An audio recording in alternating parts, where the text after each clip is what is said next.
Hello and welcome to the 102nd episode of Growing Up Geek, the weekly podcast for geek entertainment and nostalgia. My name is Brad and I am joined by my brother Rob. It's all in who controls the information, Marty. I've heard about that. Hey! A great reference to a great movie, quiz show. Whoops. Sneakers. Sneakers. Oh my god. Both have characters named Marty who are referred to as Marty. Both have Robert Redford. Both are excellent. Do they both have Robert Redford? Oh, I'm sorry. Quiz show was directed by Robert Redford. Wow, we're off to a great start here. Well, I might as well say on that subject real quick that we got a comment from a listener named Jack. Thank you for the Emperor's New Groove reference. It made the corners of my mouth curl skyward in amusement. Yeah. Do you know where we dropped a reference? And by the way, you're welcome. I said pull the lever, Crunk. Okay, yeah. I reference that movie all the time, and it's not even like you don't even realize that you're doing it at times. Like there's it's amongst those weird kind of back catalogs of just brilliant comedy. I really do consider that one of the best comedies, and it's an animated, Disney thing of all sources. True. But anyway, so let's get right into the information that you were speaking about. Oh, by the way, I just wanted to say, in case you're listening, thanks for listening to the show, Jack. I met Jack. He's a cool guy. And, he brags to his wife about the show. I loved that. When you told me that he bothers his wife with the show, I was like, no higher compliment than because I do that with Amber. It's the 5-star equivalent of a podcast. There you go. You got to reach out and touch a listener. That's cool. Right. But yeah, so speaking of information, yes, the Google phone. Google has me freaked out. And a lot of other people too. Yeah. Drop some knowledge on They're this. doing so much, but yeah. First things first. Nexus One, the Google phone. Love the name. Yeah, it is called the Nexus One.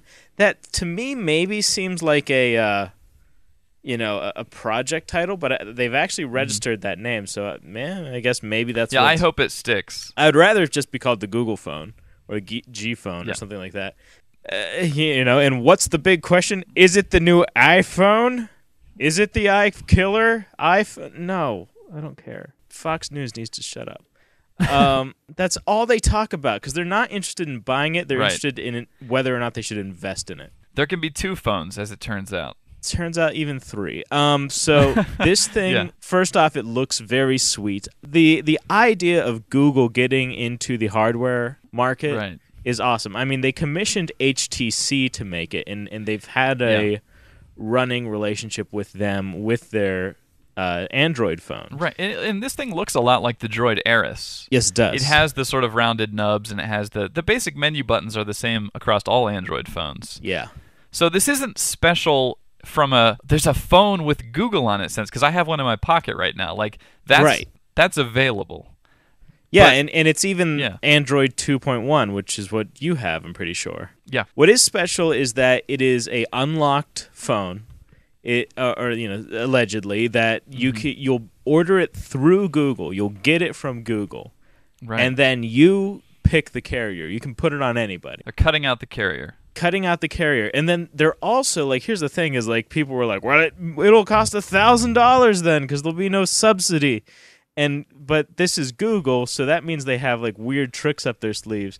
They're gonna be striking deals here, I've heard, with T-Mobile or something. So maybe when you get the phone, it'll give you a menu option or which carrier would you like to use?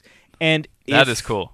And if, depending on which carrier it goes to, right, Google will recoup the subsidy from them. Okay. So you still will be getting the phone for essentially $200. And this is out in the wild. People have it, are using it. Yeah, Google employees were given these. Exactly. And they have been twit-picking. I love now that Twitter breaks news. In fact, Google this week integrated Twitter into their search, if you haven't noticed that. Which at first I was really freaked out by because I'm like, wait, Scruffy41 is given equal say with CNN, Right. But, yeah, kind of. Nowadays they are because those people are talking about it and linking to things. And twit picking ended up being the thing that exposed this phone. All these Google employees, which I think is funny because you can see your Twitter account on your twit pic. So it's an easy way to tell who's doing it. But yeah, they'd snap pictures of their little gift. They all got one. There it is, Google phone. Now, it seems to me if you love Google, that this is great news. But if you're scared of Google, which a lot of people are progressively, and I think you hinted at that in your intro there, there's a sort of they must be stopped mentality also. They are going to control all information. That is like their thing. Right. But they're going to do it for free, so people are kind of on the fence about it. Exactly. That's the only thing I think that holds off like the gnashing of teeth. Yeah, I mean, like, have you, I don't know if this is available yet to you, but have you tried out Google Goggles? Yes, I have it on my phone. I have used it. I have now 3 apps that scan reality Yeah. and tell you things about it, and I'm trying to sort of decide between Shop Savvy and that and the Amazon app. It's like I'm definitely leaning towards just using that because it scans everything.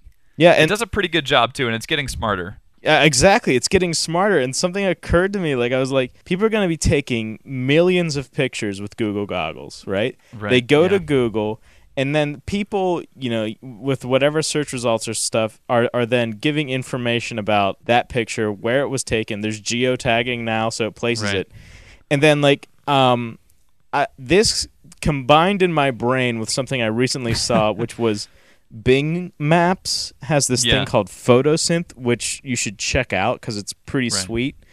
But where they use like photo analysis, right, to kind of stitch together all these photos people have taken of like Philadelphia, for example. Oh, right, yeah. And then so next thing you know, like, yeah, you have Street View, but then Right. you can start to like fly around all these things like in this 3D photo space. Right. And so I'm like, next thing you know, like, forget Big Brother. It's going to be us Yeah. taking these pictures. Right. And next thing you know, like, because there's time tags on them and geo tags, you're going to be able to like construct like reality and replay it backwards and be like, Yeah. well, go to this specific date at this location. I want to see Yeah. where this person was going. Well, they're certainly using the and- social aspect to build their infrastructure. Yeah. And I do think that's cool. And I mean, all of these to me make us like better, like almost like they're life enhancers. Like, provided the company is not evil, which I don't think there's evidence yet that they are, but they Right. could be. That supposedly their motto is "Don't be evil," They seem ridiculously altruistic, and and it's that's always scary in a very Exactly. Star Trek way. But like my Google Maps navigation actually like learns if I am late to a certain place. Like, that information is uploaded supposedly, and then that route is like flagged in their system as potentially like traffic, and then later when other users dial in, like, that data could potentially help them like reroute around something. It's like it was supposed to take them 30 minutes, it took them an hour. right. It's life enhancement. I mean, I think I tweeted this, but it sort of makes us cyborgs in Yeah. a way, because we have these like pocket devices that assist us in like reality, and that's awesome. And But in anyway, the future, our brains will be like perfectly smooth because we don't have to think about it. We don't have to retain any information. oh god, the smoothness has already set in for me. Mm-hmm. So I'll have to bang my head against the same information over and over sometimes to commit it, and I'm like, oh, that's the smoothening. Yeah. It's like Highlander 3, the smoothening. Anyway, so anything else to say about I mean, are you scared? Do you see a potential downside? I mean, I don't just want to be so flowery about it, Well, I mean, I guess that like the flowery aspect is, well, all information should be made free to everybody, and if you can make it sustainable, then sweet, and Google servers, for example, are run off of a hydroelectric plant, so that's kind of cool. So they're making it as minimal cost to do this stuff as possible. So, I don't mind maybe antiquated businesses like going out of business because Google is providing the same thing for free. Because at a certain point of, just human development, things should become free. Well, I wouldn't even mind paying for these services if they someday flip the switch and say, you know what, haha, it's all pay now. These things are worth it. I think that the way that Google can make money is by being the one place where information is about everything, and people will want that information, and so they say to like companies who want to buy who want that information, like, oh, do you want search on your phone? Well, to have that feature, you have to pay us. Now it's free to the consumer, Right. but as long as there's never a Google morals, like then Google religion. this should be fairly innocuous. Like, that information will be there. It's up to us still how to interpret it, How to and use it for good or for evil. Yeah, and that Google isn't dictating what is proper or not. It's not telling your boss that you're late. Yeah. So that's the Google phone. That is the Google phone. That is happening. I'd like to move on and talk a little bit about some video game related stuff. I actually forgot about this, but Me this too. week the Spike VGAs. I don't think it's very like, oh man, the Academy Awards were on and I missed it. It's like, no, it's the VGAs. It's Sam Jackson. It's a thing that I make fun of, and yet I'm like, oh man, I missed it. It's a bunch of my not peers getting together to celebrate things. Oh boy, that yeah. I'm interested in that they really, yeah. So anyway, I would call this the Game of the Year Recession Edition. Yeah. Because the trailers unveiled this year are decidedly less awesome than last year's. And I think you're going to start to see that because the development cycle for these games, if you rewind time, you're seeing stuff that's starting to be made in the recession, and it sort of shows. And the biggest one, I think this is kind of funny, the biggest reveal was Arkham Asylum 2. Right. And right before the show, there was a lot of like, oh man, the big stuff's going to be revealed right in the beginning. You won't want to miss the first 10 minutes, you know? Oh boy. And then on the red carpet situation, Mark Hamill was being interviewed, and they're like, oh, Mark Hamill, what are you doing here? He's like, well, I did a voice for Arkham Asylum 2, and it's like, whoops. Luke Skywalker just blew your whole show.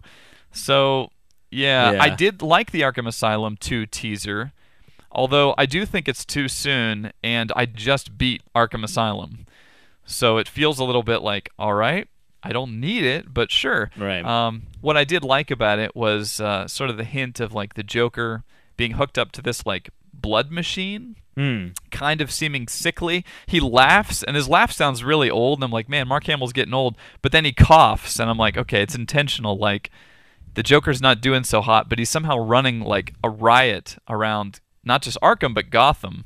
Right. And that's the teaser website, which you actually tweeted, is ArkhamHasMoved.com. And when I saw that, I was like, oh man, the new Batman movie. And then, no, it's this thing. Oh. But did you like that teaser? I mean, you know what? It very much was a teaser. Yeah. It's very much EA or Activision, I forget who, just like drooling over the property and being like, right. Yes, let's annualize it. They've put themselves in a corner by making it Arkham Asylum, like this one location in the Batman universe. Right. And like, you can't have Arkham Asylum 2, you know, because how much of Arkham Asylum is there? So yeah, it's pretty huge in the first game. It is Arkham. Like, it's still crazies, but now it's bigger, you know. And well, it's clearly left the asylum. Like, the whole trailer is actually, I think it's a good teaser. Yeah. But it's sort of panning around the city and seeing people running wild and fires going off, and then you see the Joker sort of watching over the whole thing. You know, I liked Arkham Asylum quite a bit. So yeah, but I'd be surprised if there's much at all to show of this game yet. Yeah, it's early, and that's sort of the running theme here. All this stuff was very early to varying degrees. I thought Crackdown looked really early. Crackdown 2. Oh, I didn't see that. Yeah, it was armored dudes in helmets. I mean, you didn't miss much. You know, it was like, okay, make yourself as generic as possible. And the geometry seemed kind of low and things, and then the frame rate, you know. But I will say they showed some things I did like. Okay. Didn't expect to think this was cool, but Spec Ops: The Line. There's a teaser that was shown with sort of a war-style shooter. Right. But it looks modern, and it takes place in Dubai, which, if anyone has Googled Dubai, it's like where all of the world's like riches are. These giant skyscrapers and towers, just really impressive stuff. Anyway, you're sort of in this apparently like messed up version of Dubai with these sandstorms blowing, and this trailer looked real time. A lot of the footage, the sand blowing and stuff seemed real time, but also seemed really impressive. And I liked the style of the trailer. It was very downbeat. There was like a Bjork song playing over it. So if the game carries that, I'm curious to watch this, like the development of this Spec Ops. Also, Force Unleashed 2. Whoever these animators are that are making these Force Unleashed teasers for LucasArts, or like the Old Republic teaser. Wow. Oh man, they need to make the next CG, series or film of Star Wars. Yeah. Because it's so awesome looking, and I could care less about Force Unleashed 2, but great teaser if you're a Star Wars nerd and you just want to see a Rancor get like launched into the air. Who doesn't? Also, who doesn't? Then Deadliest Warrior. The game? I need to apparently be watching this show. This is a show, I guess? but it shows a knight fighting a ninja. Does this happen on TV? I don't know. I Maybe it's a Spike show. yeah, it might be. I don't have know. cable. That's the thing. There was quick footage at the beginning of the show, and they're like smashing pig skulls in with ancient weapons and like testing bullets, all these different types of warriors throughout history, and I guess they figure out who the deadliest is. That's probably gonna suck as a game, but I gotta check that show out. Yeah. And likewise, the Tron teaser for the Tron game did nothing but get me more pumped about the movie, which I have to wait a year for. That's December of next year, but I'm excited to see that Tron movie. Yeah. I may be the only one. It's possible I haven't yet built up much excitement, but it could be borrowing a page from Avatar, and we'll see how that turns out, and maybe that will in turn get me more excited about Tron. I'll tell you what, I was kind of surprised, shocked, and like a little interested. That's a lot of emotions. Yeah, I know, exactly. There's a new true crime coming out, and it's just called True Crime, I think. The first one was True Crime Streets of L.A. The second one was like True Crime Guy with Dreadlocks. Yeah. And these that are was like the subtitle. Notoriously kind of ambitious but terrible GTA ripoffs. Right. But this one, for the first time, I was like, this kind of looks like it has its own thing going on. Like, they tried to have Melee. I remember, like, that was a big thing for the first one. This one, it looks like it's really fluid. They've kind of added, like, parkour elements. It looked more complete for a teaser or, whatever this is. Exactly. I'm not familiar with this series, though. Do you like this series? No, I kind of didn't like it. Me and my roommate would always joke because there was this rap in it that was like, yeah, I'm addicted to true crime.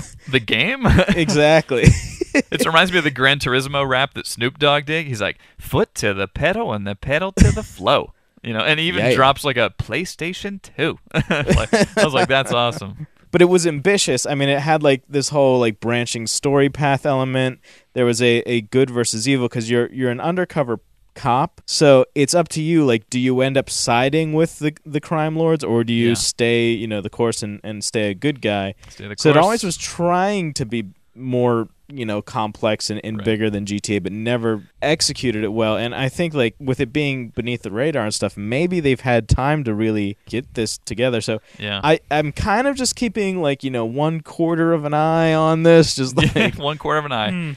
Sounds like it'll be interesting to watch and see what happens. Every with that. once in a while, when I sneeze, I'll just kind of like turn my head in its direction, be like, hey, "Is this cool yet?" No. Yeah. All right, back to whatever I'm doing. Yeah, and of big news to a lot of people, although not necessarily me, is Halo Reach was shown for the first time. This is Bungie's next Halo game. Yes. And this, to me, Halo is becoming like Grand Theft Auto to me, where it's a top-tier game, but it's dragging around some pretty average-looking graphics compared to less popular games. Did you watch the Halo Reach thing? I did. I watched it on the Xbox. And how did it look to you? Does it look a little like there's not a lot of like the kind of rain and shine and stuff that I'm used to seeing in like lesser games? And all I saw was just the one trailer. But I mean, I will say this. It looked notably more solid, like in terms of its visuals. There weren't that many artifacts going on. Right. I didn't see like pixelated, shadows or things like that. Like it was a real-time teaser too, and like you say, so it looked like an improvement. I think what they've been doing is just constantly reworking and re-improving the Halo engine so that they've gotten all the kind of bugginess out of it, and so that.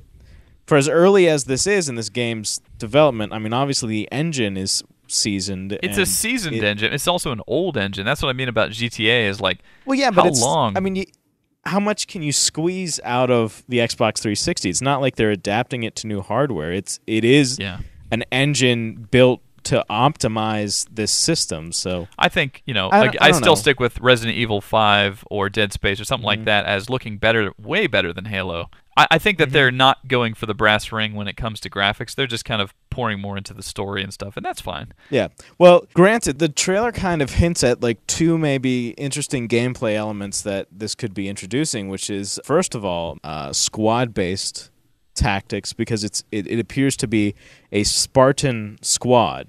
Right. The story of Reach is kind of like it's the prequel, but it's like where all the Spartans except for Master Chief were wiped out. So is this guy not Master Chief, this main guy who takes his helmet off? It's number 6? Yeah. Well, you don't see his face, so No. I think it could very well be Master Chief. I mean, it would be stupid of Bungie to not somehow tie Master Chief in and be like, yes, it was Master Chief all along, and he takes his friend's helmet or something, like. Yeah, because it's different armor and everything. We'll see. But yeah. The other gameplay aspect is it looks like they might be going for a more open world thing, because if you look at this trailer, the vistas are much larger. And if that's real time and you're rendering all that, you might as well use it. So you might be looking at larger terrain, maybe even kind of an open-y world aspect to it. Yeah. And then the last teaser, the one that I know caught your interest and I think is just as divisive as the Google phone, Rock Band Green Day. Uh-huh. I'm going to try not to... we want to finish this segment, but Rock Band Green Day feels wrong to me. Sorry, this is sad. The band seemed uninterested. Yeah, they're like, hi, thanks, we're really excited, Green Day. Here, check it out. Yeah, and, oh, gosh, like, I am underwhelmed by this announcement. I mean, definitely playing the demo for Guitar Hero Van Halen probably left a bad taste in my mouth. Yeah. Just because it is the shallowest, most slap junk level of, like, this has, like, look, it's Van Halen, sort of, and it's their music, so this is the game, so buy it now for $60. It doesn't feel like a Harmonix move.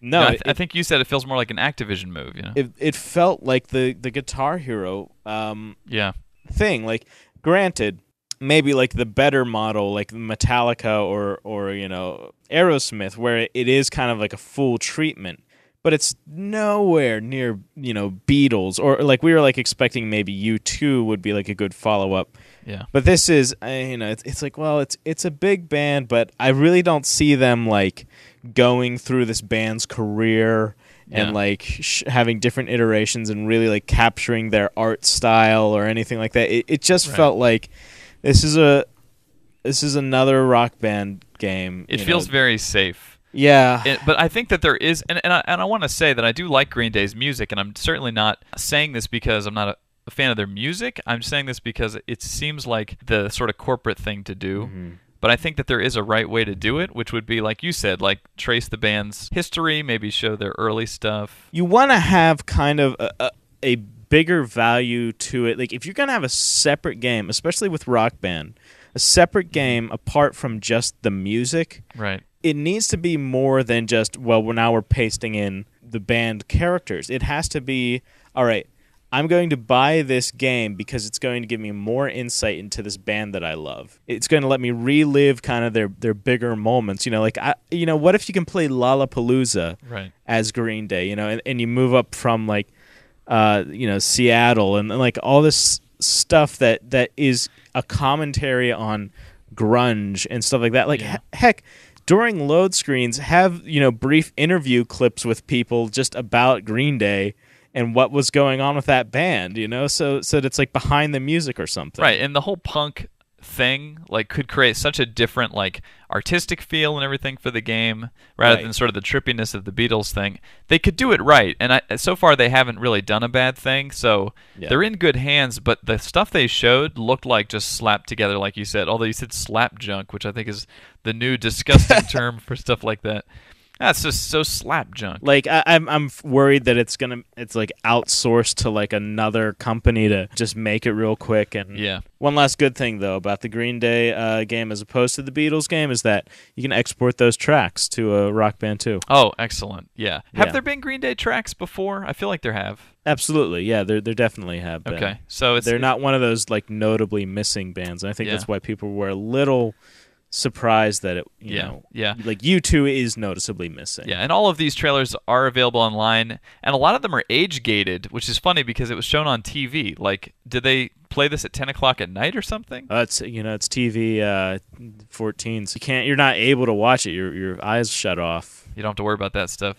But anyway, that is the Spike VGAs, and so now let's move on to our main topic. This week, you and I both read a comic book. So glad to be back reading comic books. And this one is called Chew. We read volume number 1, which was Taster's Choice.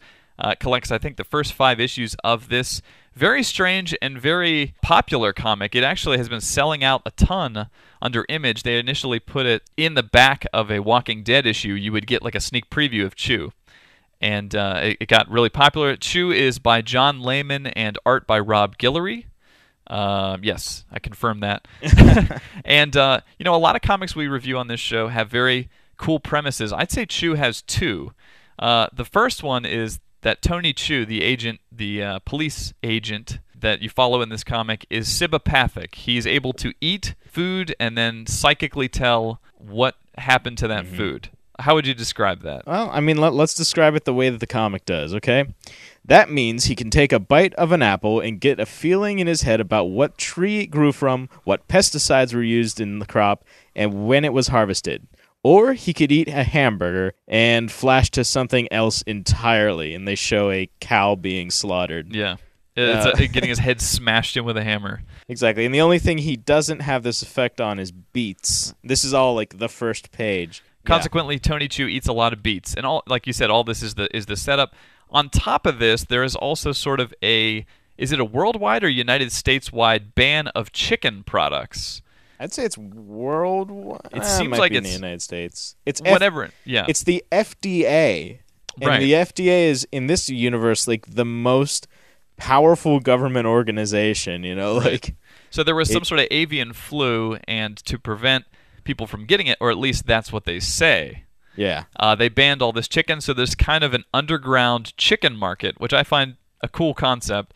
Right. And, you even see them sort of tracking, different criminals, and they're saying, oh, he's got another one. He's packing 25 pounds uncooked, like cocaine might be uncut. Right. Exactly. Love that. So really cool premise as the setup, but sometimes premises fall flat. What did you think of Chew? I thought it was awesome. Sweet.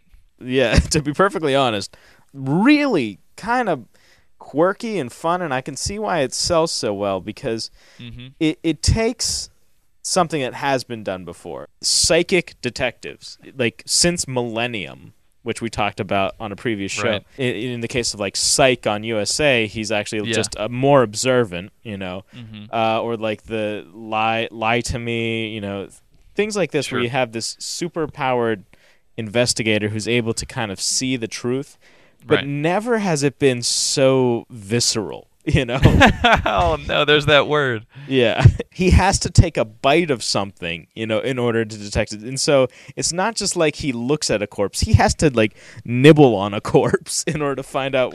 Right. Well, that's the thing that you kind of quickly understand, is that if he's going to be good as a cop, he's going to have to bite into things that you wouldn't want to bite into. Yeah. But I love that opens a lot of doors that other cop dramas would leave closed. You know what I mean? Like somebody who's saying, you'll never find out, what I did with X. It's like, yeah, he can.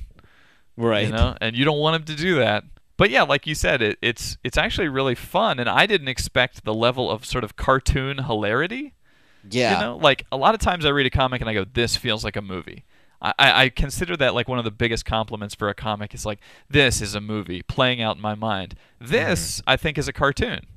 Like playing out perfectly. In fact, the way that the art is drawn, which I think is really good, almost kind of like an urban like street style of art, or like graffiti style. I don't know. It has such a fluid, like a motion to it, that when there's a fight scene and someone's getting kicked in the crotch or someone's getting like hit, someone's blocking a punch, you really sense like the motion. Yeah. Who's the artist on here that we have to credit? Rob Guillory. A newcomer, actually, and this is really starting to get him a lot of exposure. You can kind of see this half sort of anime, like exaggerated motions going on. Especially like there's a moment where a lot of people just start vomiting. Yes. And the faces and the puking is just so great. Oh, that's funny. Yeah, the kind of Exactly. So this is cool because it also introduces like this interesting concept about this food-driven world where, like the kind of the superpowers, if you will, of this comic book revolve around food. I even noticed there was a character whose last name was Bacon. Yeah. Like I think they're not afraid to kind of, do a lot of tongue-in-cheek type stuff. Yeah, like that. His boss's name is Appleby. Yeah, I just noticed that, yeah. So I think it's this really kind of tightly focused concept for as bizarre as it is, and that's definitely to the credit of the writer. Yeah, I also thought that, like, as far as the 5-issue arc that you find in this trade, which, by the way, I'd encourage people, if you're at all interested in this, it was only $10 at Barnes & Noble, and I think that's a pretty good price for a trade. But like the best books, this actually keeps changing it up. Like, throughout the book, it's not afraid to mess with the major characters. A little bit like Walking Dead, although it's not as... I mean, it actually has grisly moments, but it's not afraid to, mess with their lives and do things that I think a lot of comics would try to play safe, and I really enjoyed that. We always talk about change being the essential thing in any good story. Every issue in this changes things, flips them on their head, adds a relationship interest, adds a new conspiracy twist. Yeah, I thought that was great. Yeah, and there's a lot of questions now that I kind of am dying to have answered. Yeah. It's very much like Lost, even in a way where there's questions and you get the answers to those, but then you get more questions, and there's times where you're like, well, I know what this is about, and then like the next page you're like, oh no, I guess like this is a whole new level of conspiracy, maybe. Cool. Is pretty relentless, and I'm excited about where the next trades can go. Yeah, so we recommend Chew. We do recommend Chew. Believe the hype or don't. I would say it's actually pretty accessible, aside from maybe the gore factor. But I think anybody who has any sort of love for food or anything, like, it's really, really fun. Yeah. So we're about to close out our show here, but before we do, we always like to get a little nostalgic. And last week I teased about this Macintosh stuff. We've talked before about video game debates. When I had infinite time on my hands, I would debate PC versus PlayStation versus N64. Yeah. And for a time, I think we coexisted with the Mac pretty, fine, friendly for a good while, until we ran into some friends that had this sort of snooty attitude. And then it almost was like, really? You're the little guy and you're going to have that attitude? All right, it's on. So then I just sort of consumed as much audio and video as I could. Like, Tech TV was actually being streamed on the internet at that point. And I actually recorded to a VHS tape from my computer. I captured this iMac versus PC setup demonstration that they did, where the guy with the PC set it up faster. Right. I recorded that oh yeah, further evidence, And then there weren't even podcasts at the time, but I hunted down a Mac website. I visited their websites trying to find stuff on them. By the way, I don't encourage any of this now. I just had the time. And I found this Mac Addict podcast. It wasn't called a podcast. It was just the show, internet show. And I started to record audio from it, and they laughed a heck of a lot. I still have the WAV files. And so I just edited. Do you remember this? I edited together all of their laughter. I do.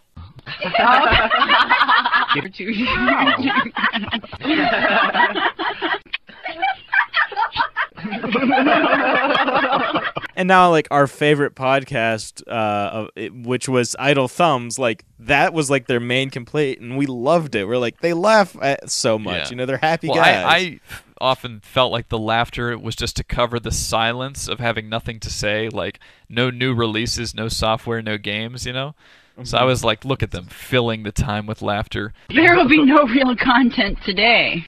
I think I was a little mean-spirited about it. I recorded audio of Steve Jobs messing up at several Macworlds. All right. Most of them are going now. We'll see. What is going on? I have no idea. Well, I don't know. He had some Bill Gates style crashes, and I sort of took pleasure in that. Right. It all stems from Apple having this really kind of superior, notion of being this infallible platform, Jeff Goldblum's ad about the iMac. Now, computers, why in heaven's name have the people who've made computers before never done anything but beige? That's nuts. And not at all too much later, it was all right, turns out people really don't want a bunch of different color computers, and now Apple is the king of just one glossy white thing. I think it was the iMac that put me over the edge, because that's when they were really we're colorful and we're better, And iMac was a great computer, a great idea, and it had a lot of popular. I mean, it was on every dang TV show background. Every episode of Friends or any show you watch, they had an iMac in the background. I'm really? So the world runs on Macs? In fact, I used to joke that that Mac World magazine, and I would always go, and it really is a Mac World, isn't it, guys? Yeah. All of this was happening, and they were bragging about color, and I actually had a sound clip of Steve Jobs. Again, I cataloged all this stuff of Steve Jobs saying megabytes, gigawatts, gigabytes, Megabytes, megahertz, gigabytes. People don't care about that stuff. They want to trust us to give them a really great computer. What they care about is, I want to express myself and pick the color I want.